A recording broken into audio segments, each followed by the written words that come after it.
Hey, precious souls, it's Dr. Karin. I'm going to talk to you today about something that just came up with one of my friends that has to do with speaking in public and being nervous about it. And I think it's something that we all need.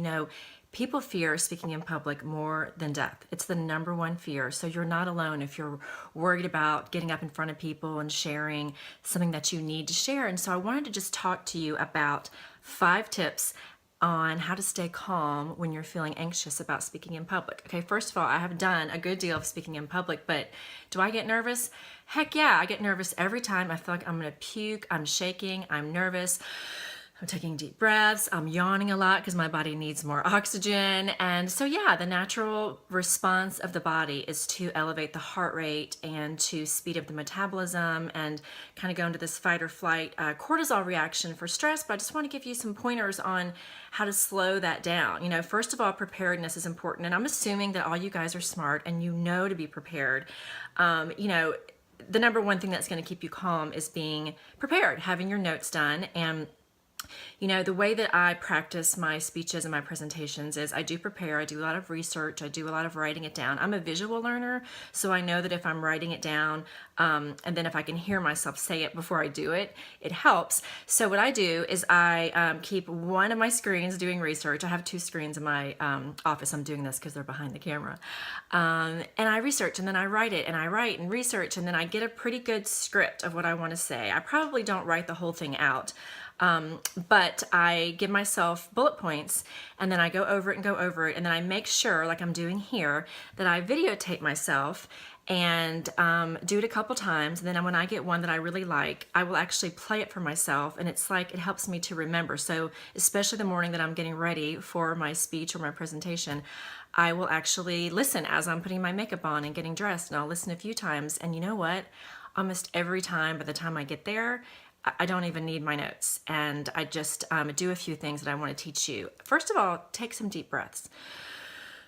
The best thing you can do, this is actually your 6th tip, the best thing that you can do before you get up there is just take some deep breaths. It will automatically lower your metabolism, automatically tell your body that it's time just to slow down. And I want you to say a prayer before you go out.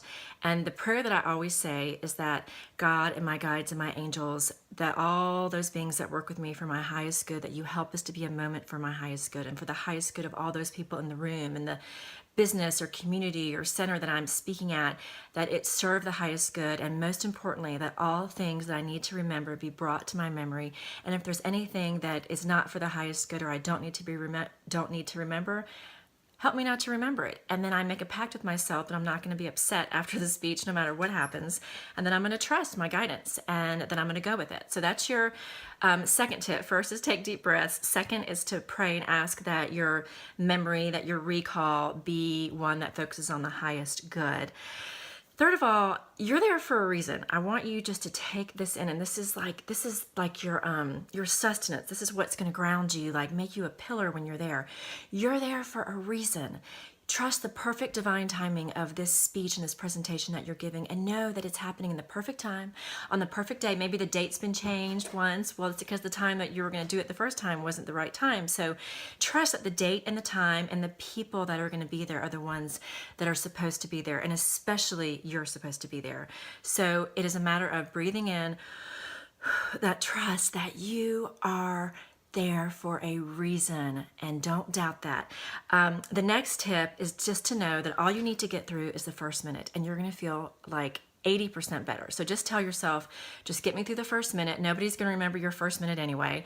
And even if you stumble, keep going, and just know that once you get through that first minute, you'll hit like a jet stream in a flow zone where you're going to be slowing down and speaking clearly, and you're going to have more ownership of your expertise and your presence on the stage, because you're going to know that you're going to be a rock star and you're going to be able to do it. So get through the first minute.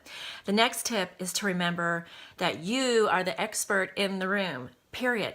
You're going to know something you're going to know the most about the topic you're speaking on more than anyone else in the room.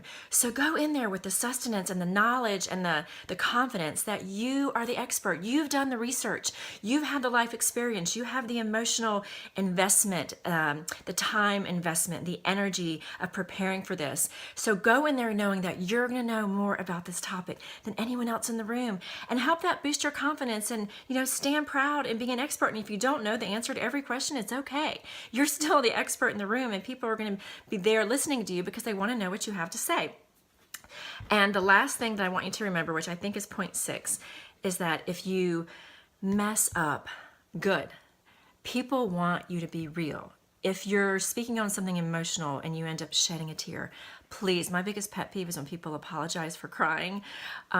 It's the most beautiful speech I have honestly ever seen was watching CNN reporter Nancy Grace give her life story at this luncheon for women in business, and she literally cried because her story was pretty tragic about a boyfriend that actually was murdered, and she ended up going into the legal business because of what happened to her, the tragedy. And she did not apologize one time. She got through that speech literally the entire time. Tears were streaming down her face. And it was so beautifully real. And she got, of course, a standing ovation, but never once did she apologize. It was just real. So even if you mess up or trip over your words, laugh about it. I mean, I have a friend who just told me she actually spoke at a very big event in Washington, and in front of people, and it was actually featured in the White House. And the very beginning of her speech, she put the PowerPoint presentation up, and the PowerPoint presentation sped through her presentation before she could even say a word. And she literally was like, well, and just started laughing. And it was this like very formal setting, and she just made light of it. And everybody in the room then relaxed and really liked her and started laughing. And it broke down all the barriers of that need for perfection. Brene Brown does so great because she talks about messing up and walking in with your real self. So just know that who you are as a real, authentic being is the biggest resource you can bring into the room. So know that if you aren't perfect, that is the perfect way to be. People will be able to relate to you, and they'll be relieved because they'll know that you're one of them. I wish you the best of luck. I hope this helped. Bye-bye.